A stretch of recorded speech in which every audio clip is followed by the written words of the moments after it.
Olá, amigos da TV, está começando mais um programa Nossa Gente. Meu convidado hoje é o senhor Ademar Urban, que por mais de 30 anos foi trabalhador da Karst, uma empresa conhecidíssima em Blumenau, no Brasil, e tem tantas outras afinidades como a relação com a música e outras tantas que nós vamos aqui no decorrer do programa conversar, conhecer um pouco mais. Prazer tê-lo aqui no programa, Ademar. Ok, o prazer é meu também. O senhor é nascido aqui nessa região de Texto Salto mesmo? Sim, Texto Salto, é. A rua Ribeirão Shelter, né? A família já estava estabilizada aqui? Já. E aqui eu estou morando, depois de que a gente casou, então vim para cá. E já faz um tempinho, né? Já faz 40 e tantos anos. Então o senhor tem filhos e netos também, não? Tem 2 filhos e uma neta, né? Que hoje ela era para ficar aqui, mas ela teve na escola uma prova para fazer, né? E então ela não ficou, né? Bem, e o senhor fala em escola, o senhor estudou em qual escola? Na Quintino Bocaiúva. Também aqui na região? Sim, ainda existe hoje ali, né? Mas eu saí lá, não tinha, mas só tinha 4º ano primário, né? Então, de lá eu parti para o exército depois e depois comecei na Karst. Então o senhor foi naquela época para a escola, como todo mundo ia até a 4ª série? Sim, exatamente. E aí não tinha como continuar, não tinha ônibus nesses horários para eu voltar do centro ou ir, né? Então teria que morar praticamente no centro de Blumenau para continuar os estudos. Eu queria dizer que agora é fácil de ir para o centro. Teoricamente mas se tu não pegar a hora do pico com o trânsito que tem, né? Exatamente. Mas naquela época era difícil mesmo, não tinha ônibus. Sim. E as estradas, como é que eram? As estradas eram de terra, não tinha asfalto, né? Nenhuma. Nem a BR-470? Não existiu. Ela foi construída um pouco mais tarde depois, né? Se não me engano, em 64, 63. E no centro, o que levava a família e o senhor? Eventualmente iam para o centro? Raramente, muito raro. A gente fazia as compras, necessidades aqui, então, na região mesmo, né? Até porque aqui fica até mais perto do Pomerode, né? Sim. Hoje, por exemplo, qualquer coisa que eu queira, eu vou para Pomerode. 15 minutos eu estou em Pomerode. E para Blumenau, dependendo, como você já falou, dependendo do horário, eu já cheguei a levar 3 horas, então... Pois é. Ademar, e o senhor então estudou só até a 4ª série. A época aqui nessa região era uma região muito agrícola ainda, né? Sim. Eu comecei toda a minha vida, desde os 8, 10 anos que eu me lembre, eu trabalhei na roça. Meu pai tinha um sítio lá e uma fábrica de um alambique, fazia cachaça, doces de frutas, cana, melado, né? E isso era a nossa vivência. E só depois que eu saí do exército, em 69 para 70, aí eu não voltei mais para a roça. Aí eu comecei na Karst, em 70. O senhor serviu aqui em Blumenau mesmo? Sim. No 23 RI na época, né? Não era batalhão, era regimento na época. Mais tarde que passou a ser 23B, que era o batalhão de infantaria, né? Como é que foi a experiência lá no Exército? Muito legal. Eu fui lá e me dediquei, consegui entrar na banda de música lá como clarinetista, né? Então foi muito massa isso ali. Mas então esse negócio da música já vem de berço, né? Vem. Meus irmãos também eram músicos, meu pai não, né? Mas minha mãe era muito musical também, né? Ela cantava muito bem e tudo. E eu e todos os meus irmãos e irmãs, eu tenho 2 irmãos e 2 irmãos. 2 irmãos, 2 irmãs. Então todos se adaptam bem à música. Então eram 5 irmãos? Sim. Até que era uma família pequena para a época, né? Sim, exatamente. Geralmente eram famílias numerosas. 10, 12. Eu tenho um tio que morava em Jaraguá, ele tinha 12 crianças, 12 filhos, né? E isso na época era quase que normal, 10 filhos. Ademar, que ano o senhor foi para o Exército? Em 1970. Na época de chumbo? Do governo militar? Sim. Não, foi antes. Não, 64 começou o regime, né? Isso, sim. E depois foi até 80 e pouco. Então o senhor pegou ali no meio. Sim, no meio. E como é que foi? Eu não tenho nada a reclamar. muito bom. O regime não influenciou em nada? Não, eu acho que, até que estou achando que é melhor do que hoje, foi melhor do que hoje. Bom, quem vai para o exército sempre aprende algo diferente, Sim. né? O pessoal teme no começo, mas depois que vai, até fica com saudades. Com certeza.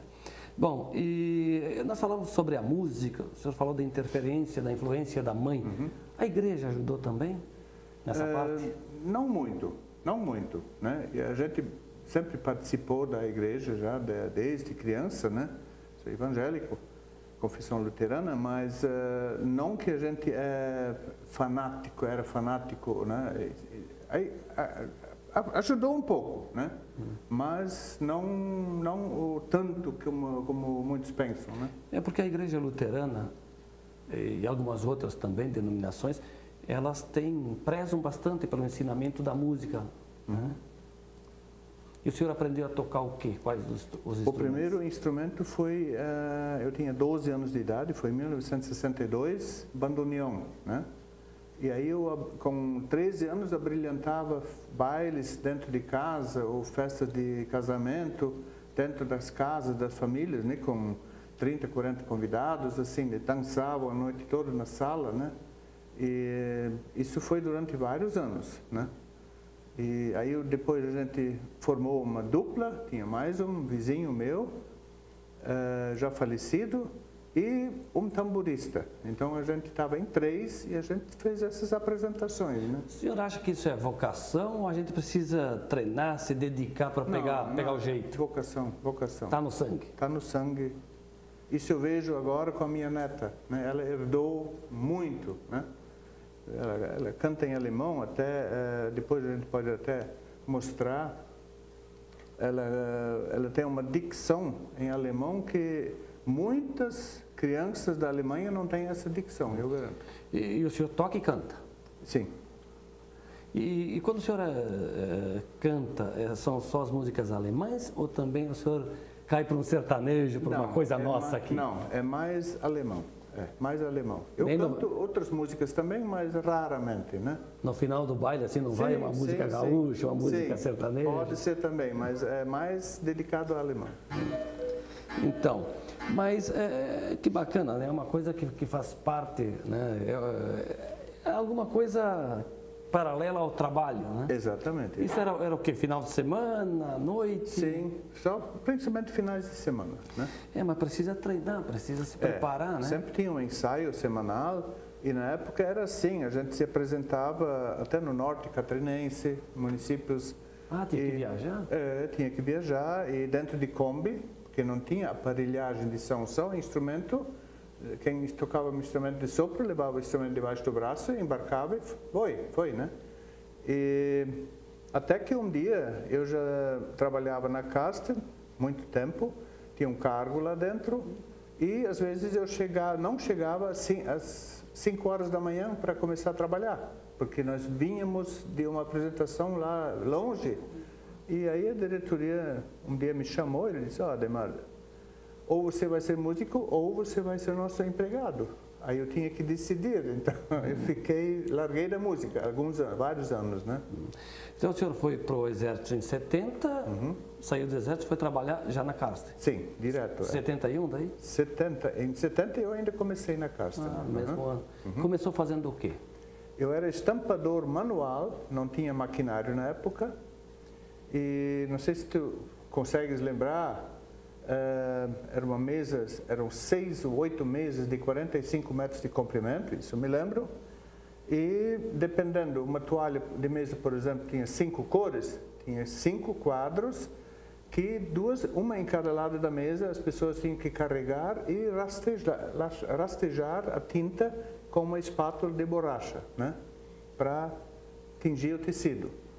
E logo, 2 anos depois, só trabalhei 2 anos com essa estampador manual. Aí veio o maquinário da Europa, uma máquina de estampar e o maquinário para fazer as matrizes. Isso não tinha na época aqui, né? Então eu fui designado para desenvolver as matrizes. E lá naquele trabalho manual de estampador, se perdia muito tecido, dava muita coisa errada ou o acerto era próximo de 100%? Não se perdeu muito, não. Acho que a perda era muito pouco. Eu imagino porque aquele material, seja da Karsten ou de outras empresas têxteis aqui da nossa região, né, que como dissemos no início do programa, elas se destacam não só no Brasil, mas fora também. Sim. Tinha uma procura, uma valorização, né, e aí entra o trabalho que quem comprava ou compra ainda hoje não sabe, né? Exatamente. Do que vocês faziam ali. E tinha pedidos enormes na época. Eu me lembro, já com todo o maquinário instalado, um dos maiores pedidos que eu me lembro, né? Não vou afirmar certinho, mas eu me lembro, acho que eram 14 containers que saíram para um pedido, né? Para a Europa, né? Olha o tamanho da produção. E isso continuou evoluindo, né? Não sei como está hoje, eu já estou fora desde 2003 ali, né? Mas não faz tanto tempo assim. Não faz tanto tempo. O que o senhor pode dizer da qualidade, principalmente das toalhas? É o trabalho das pessoas? É o produto, a matéria-prima? Como é que o senhor define isso? É tudo. A matéria-prima ela é selecionada, né? Hoje ainda não se... E as pessoas, né? São treinadas para realmente fazer qualidade, né? E quantidade hoje também é necessário, né? Mas é mais qualidade, né? Bom, o senhor falou do tamanho da produção, a quantidade. Eu imagino quanta gente não trabalhava no Parque Fabril ali naquela época. Na época tinha 800 pessoas só, na época, acho. Sim. Mas era bastante gente, né? Era bastante gente, né? 3 turnos, eu trabalhava à noite também, gente, né? Eu trabalhei 2 anos como operador e depois mais 16 anos como operador de fabricação de quadros, né, matrizes, e depois eu fui designado para chefia daquela área, né? Fiquei até 2003. 33 anos trabalhando. Primeiro e único emprego. O que o senhor diz dessa opção sua e de tantos outros que praticamente trabalharam no emprego só a vida toda? Se eu fosse para fazer de novo, eu arregaçava as mangas e ia fazer tudo de novo. Tanto que eu gostei, só que com essa idade da época, não essa agora, né? Isso tem que ser levado em consideração. Aí vem a dedicação e também o reconhecimento por parte da empresa. Sim, né? com certeza. Como é que era a relação empregado-patrão? Muito legal. Na época, a diretoria, não sei como está hoje, mas na época a diretoria passava, se não todo dia, mas cada 2, 3 dias falava com os funcionários, chegava perto, cumprimentava, né? Então isso faz uma grande diferença, né? O senhor tinha uma relação próxima com a família Karsten, por exemplo? Sim. A família Karsten, com meu pai, eles tinham uma relação muito próxima. Na época, ainda era permitido caçar, né? Pássaros, né? Então, um dos diretores da Karsten, ele chegava domingos de manhã na nossa casa e meu pai e ele saíram para fazer umas caçadas. E tinha mais uma coisa, Ademar. O pai trabalhava na empresa, fazia questão que o filho entrasse lá, era honra, né? Que o filho conseguisse um emprego lá. Sim, mas meu pai não trabalhava, né? Não, mas eu digo, teve uma época, né, em outras empresas que era assim, que o pai trabalhava, o filho, o neto... Tinha que continuar. Era uma honra da família, inclusive. Certo, exatamente. Era uma honra da família, esse tipo de... Sim. E os seus filhos não foram para lá, não? Tem a minha nora e o filho mais velho, eles trabalham ali, né? Pois é, o seu pai não foi, mas o seu filho foi, a nora também. E os irmãos? Meus irmãos... Alguém trabalhou na casa? Uma irmã trabalhou lá e os 2 irmãos também. Estou dizendo, a família acaba... Sim. Que bacana. Ademar, vamos fazer um breve intervalo, a gente toma uma água e depois vamos retomar essa conversa? Ok, pode ser. Ademar Urban é o nosso entrevistado hoje no programa Nossa Gente, que faz um breve intervalo. Fique ligado porque logo estaremos de volta. Até já.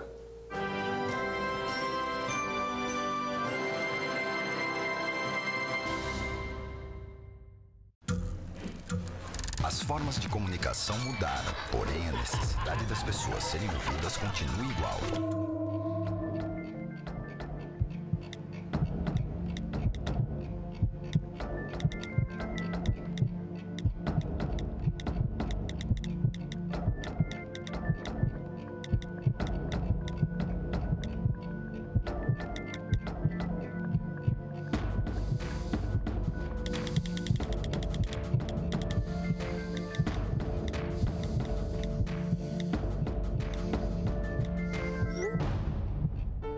Compartilhe com o CVV aquilo que você não divide com ninguém.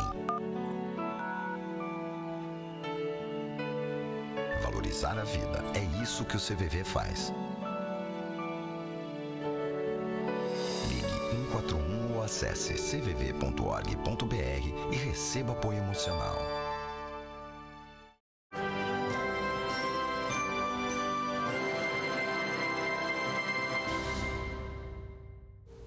Estamos de volta na sequência do programa Nossa Gente. O meu entrevistado hoje é o Ademar Urban. Trabalhou por 33 anos na companhia Casting, aqui em Texto Salto, onde a família reside. O senhor tem boas lembranças, como nos contava lá no primeiro bloco do programa, nesse seu tempo de trabalho? Sim, né? sim. Muitas lembranças. Chega da saudade, dá vontade de... Dá vontade de voltar. Que bacana, sinal que foi uma boa época, né? Sim, muito. O senhor contou que exerceu nesse período de 33 anos várias atividades, não podia ser diferente, né? Sim. Tinha muita gente que não teve essa chance, eu acho, mas também precisa de dedicação, né? Se envolver realmente. Eu fazia o meu setor, eu levava como se fosse meu, né? Como se eu não fosse empregado, assim eu fazia. Não, esse aqui é meu, eu vou ter que cuidar disso, que tem que dar lucro, tem que funcionar, e assim eu levei a vida toda lá dentro. E o senhor conciliava a música, então, nos finais de semana? Também já, na época já também, Bom, e o senhor está batendo 70 já, não? 67, vou fazer 68. Mas daqui a pouco já chega, como passa rápido, né? Mês que vem, 68. Quando a gente era jovem, o tempo demorava. Eu posso até falar, quando eu tinha meus 15 ou 18 anos, quando eu via uma pessoa com 40 anos, e na época a aparência das pessoas era mais velha do que realmente era a idade, né? Então eu sempre imaginava uma pessoa de 40, 50 anos já deu, né? E hoje a gente já está muito acima e não... E está bem de saúde, sim, tranquilo? Está aposentado agora? Aposentado, sim. Cuida dos netos? Cuida da neta junto. De manhãs ela está aqui conosco. Né? Pois é, daí sobra esse tempo para ensaiar na música. Né? Sim, exatamente. Como é que são as apresentações de vocês? Eu não... apresentação, hoje eu participo do Coral Pomerzenha de Pomerode, né? São 23 ou 24 participantes. E a gente se apresenta, né? Em Pomerode, na festa pomerana, né? Em cultos e tudo mais. Mas eu com a neta, a gente gravou os CDs, mas ela está um pouco acanhada ainda, né? Quem sabe daqui a um tempo vai... Eu não posso pegar ela no braço e, vem comigo, né? Isso não se faz, eu acho. Isso tem que partir de dentro, né? Da pessoa. Mas ela é nova, ainda tem que idade? 9 anos. Está começando a vida, né? E que bom que ela está seguindo os passos, né? Os sonhos do avô. Exatamente. Será que vai seguir carreira? Eu acredito que sim. Toda terça-feira vem uma professora de música aqui em casa e ela está aprendendo e já tocando muito bem teclado também. Né? Quantos CDs já gravaram? Olha, eu com a neta 2, né? E fora disso, eu participei do Quarteto Vozes do Vale. Lá foram 4 CDs. Com o coral que eu estou agora é 1 CD, né? E assim vai. Um vinil que eu gravei em 1964, 67 foi isso. O senhor já tem uma coleção, né? Tem uma coleção, Mas além dessas gravações, né? O senhor é um colecionador. Também. Eu tenho 400 e tantos CDs, né? A maioria alemão, direto de lá. Eu trouxe muitos na mala na época. Eu fui viajar para a Alemanha no ano de 2000 e 2003. E 2000 foi uma viagem de turismo. Meu cunhado, ele morou lá, ele trabalhou no escritório da Karsten, que eles tinham montado lá, e ele foi designado para trabalhar lá. Ele e a minha cunhada. E aí a gente foi visitar eles, né? E em 2003 eu ganhei essa viagem pelos fornecedores dos produtos que a gente comprava lá, né? Então esse pedido eu já tinha recebido várias vezes, mas eu nunca aceitei, né? Só depois, quando eu me aposentei, eu estava já sabendo que eu vou sair, aí eu aceitei essa viagem, né? E para que região da Alemanha o senhor foi? Mais no sul, mais no sul. E qual é o seu gosto musical? São músicas do folclore alemão? De preferência, folclore alemão. Eu canto outras músicas também, mas é mais o folclore. Também a gente canta músicas sacras, participo do coro, do grupo de canto aqui da nossa igreja, né? Aí músicas sacras em português, mas prioridade para mim, se fosse para escolher, é alemão. E o repertório da música folclórica alemã é grande, né? É muito grande, é muito grande. Eu tenho várias pastas ali com partituras, tudo música alemã, né? E tem mestres, né, da música, inclusive da música clássica, né? Sim. Os grandes mestres são desse estilo, né? Os grandes mestres da música, né? Como o Bach, né? E outros, eu não me lembro o nome de todos agora. Né? Bem, e o senhor continua então nativa na questão musical? Sim. E pretende ir longe? Eu vou enquanto Deus me deixar guiar. Nós já falamos que é uma vocação a música, sim. né? Mas chega um momento que passa a ser uma necessidade. O senhor sente falta se... Com certeza. Se eu hoje, alguém me dissesse, não, a partir de hoje você não pode mais cantar, eu acho que eu ficaria muito triste. Né? Pô, daquele tempo de andar por aí de Kombi, né? Hoje em dia está mais tranquilo. Hoje vai num ônibus, deita lá dentro, eu vejo esses... Mas é muita aparelhagem hoje que eles têm que levar, né? E antigamente era o instrumento debaixo do braço e o instrumento maior que ocupava mais espaço é o tambor, né? A bateria em si, né? Mas o restante, clarinete, né? Um estojozinho levava debaixo do braço, saxofone idem, né? E embarcava numa Kombi e foi. Hoje tem conforto, até ar-condicionado. Sim, né? sim. Isso não existia na época. Eu imagino. Eu fico aqui imaginando, acho que o telespectador também naquela época, o divertimento das pessoas era o mesmo, né? Sim. Para quem ia dançar, para festejar, talvez mais em família do que hoje em dia, né? Sim. Era mais famílias, muitas sociedades de cacetiro, né? E na região, hoje ainda tem, muitos também, mas na época tinha muito mais. O senhor participa dos clubes de cacetiro, faz alguma atividade? Ou fez durante a sua vida? Eu fui presidente aqui do coro misto Texto Salto, que é da sociedade, na verdade, e fiquei rei do tiro, eu nem me lembro a data agora. Tem uma menção honrosa ali em cima, né? E guardada. E eu participei de várias sociedades, só que atualmente não sou mais sócio de nenhuma, né? Nós temos aqui a Sociedade Cacetiro, mas eu frequento essa aqui, eu vou lá em Pomerode, porque hoje você não precisa ser sócio para frequentar, né? Então, onde eles me fazem um convite, a gente vai. Pois é, porque lá no teu tempo de juventude não tinha muitas opções de lazer, divertimento? Não. O nosso lazer, essa é até interessante, não tinha televisão, rádio só com a bateria de carro, que não tinha energia onde a gente morava, né? Só depois de vários anos aí veio energia elétrica. O que meu pai fazia? A única diversão para não gastar a bateria do carro, a família toda só podia ligar o rádio sábados à noite, um programa de caipira de São Paulo, aí todo mundo reunido na frente do rádio, e isso era o nosso lazer sábados à noite. Pois é, lá no comecinho do programa o senhor falava que não tinha asfalto, que as estradas eram precárias, não tinha energia elétrica, né?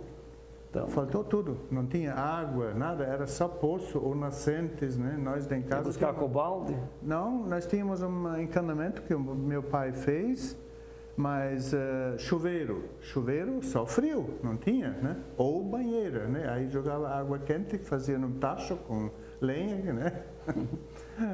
Como era sofrida a vida naquela época, né? Era diferente. Por isso que o senhor lembrou bem, a pessoa chegava com 40 anos, estava com semblante aparentando mais idade. Sim. Eram pessoas sofridas, sim, né? Com certeza. Porque não se tinha o conforto que se tem hoje. Não tinha higiene também, né, que nem hoje. Aí as pessoas ficavam mais doentes. Sim. E aí não se tinha a evolução da medicina que tem hoje, né? Uma doença Sim. que às vezes hoje é tratada como comum. Sim. Na época Sim. a pessoa até morria. Sim, exatamente. Era bem diferente. Mas me chamou a atenção porque o senhor falou do carro.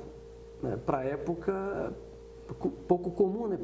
Poucas eram as famílias que tinham automóvel. Isso sim. Meu pai nunca tinha carro, né? E na nossa rua, toda a nossa rua, eu não me lembro de alguém ter tido um carro ali, né? Quando a gente queria viajar em família, a gente contratava uma aqui do bairro, Texto Salto, uma picape aberta, banco de madeira atrás, aí todo mundo sentado lá e fomos para a praia, isso eu me lembro ainda. E essa bateria da televisão, então, era... Aí já tinha o carro? Sim, aí alugava, né? Era Contratava um carro, nós não tínhamos, não, para levar os instrumentos. Contratava um carro e levava os instrumentos para determinado lugar. Então o meio de transporte eram o quê? Os cavalos? Cavalo e boi. E carro de mola já não? Sim, na época tinha. Até viajei várias vezes nisso. Olha só, que recordação, né? Muito legal, olha. O pessoal mais jovem aí, se bobear, duvida da nossa conversa aqui, né? Mas é a pura verdade. Sim. Não, houve uma modificação muito grande, uma transformação, né? O Ademar, por falar em hábitos e costumes antigos, o senhor tocando lá nesses bailes, mesmo sendo de famílias, me vem em mente aqui as vestes, por exemplo, das moças, né? E o comportamento dos pais de olho, como é que funcionava isso? Isso era Tinha uma educação mais severa, né? Educação mais severa, com certeza. Eu me lembro, eu dancei com uma moça, né? Família, eu achava que era uma família normal, né? Decente, e minha mãe conheceu essa família, né? E quando eu saí então da pista de dança, fui sentar na mesa, ela disse: olha, você não vai mais dançar com essa menina. Então eles brigavam até pelos bons costumes, né? Então, olha só, e os pais estavam ali, marcação, sim, né? Sim. Por falar nisso, como é que o senhor conheceu a sua esposa? Ela é também aqui da região? Como é que foi? Ela, na verdade, a casa dela era aqui o vizinho, né? A vizinha, lá mora minha cunhada agora. E a gente se conheceu dentro da empresa Karsten. Lá no trabalho? Sim. Então o resultado foi muito bom lá. Eu andava na passarela embaixo para o meu setor e ela trabalhava no segundo piso, né, em cima. E de repente um dia ela olhou, eu olhei para cima e aí... Bateu o olhar, deu certo. Deu certo. Quanto tempo de casados? Casamos em 74. Já vai 40 e alguma coisa. 44, 45 anos. Então, está na hora de organizar as festas de bodas de ouro, né? Sim. Fizemos bodas de prata, uma festa bem grande. Eu diria, fomos aqui na Sociedade Cacetiro Texto Salto, foi feita a festa. Contratei os futuristas, né, para tocar ali, né, a banda. Não podia faltar música. E foi legal, muito legal. E os almoços da família? Não pode faltar marreco recheado ou é coisa do passado isso? Não, era na época já também. E hoje em dia? Também, marreco recheado. E existem outros pratos. Né? A maioria hoje contrata alguém para fazer o buffet. Digo, não, mas o almoço de domingo da família. Caseiro, sim. Aqui não, eu gosto de comer pato também, mas não é costume aqui, não é costume. Mas a família, de modo geral, né, essa região aqui ainda preserva muitas tradições. Se né? você vai num desses restaurantes aqui para Pomerode, quase todos eles servem pato recheado. E marreco recheado Marreco também. recheado, sim. O que mais? Outras carnes nobres também, né? E o que não pode faltar, aipim frito, né? Sim. Batata doce também, né? Chucrute. Chope. E música com dança. E música, Que bacana. A cuca, né? Cuca também. Um café da tarde com uma cuca feita aqui nessa região vai bem. Tem alguns estabelecimentos ali que você pode ficar, você almoça, fica mais tempo e depois, então, lá pelas 3 horas é servido o café.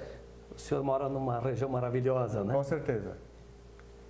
E ainda, né? Vamos ver como é que vai ficar. Aqui é uma região assim ainda preservada da bandidagem, vamos falar claro, né? Porque a natureza, ela dá um conforto para vocês Sim. ainda aqui na região. Sim, sim.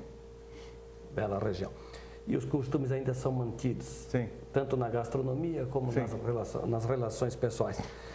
Ademar, para nós fechar o programa aqui, eu gostaria que o senhor tocasse um instrumento de tantos que o senhor tocou durante a vida. Vai tocar qual? Eu vou tocar um sax soprano que eu ainda tenho, mas eu não tenho chamada embocadura própria. Pode Mas ser só um pouquinho para a pode ser gente que o som vai fugir um pouco, né? Mas posso dar uma beliscada. Ademar, muito obrigado, foi um prazer, hein? Valeu, igualmente. Ademar Urban foi o nosso entrevistado hoje no programa Nossa Gente. A você que nos deu a honra, o privilégio da audiência, muito obrigado. Ficamos com o Ademar aqui, a sua apresentação, e assim estamos concluindo mais um Nossa Gente. Até a próxima.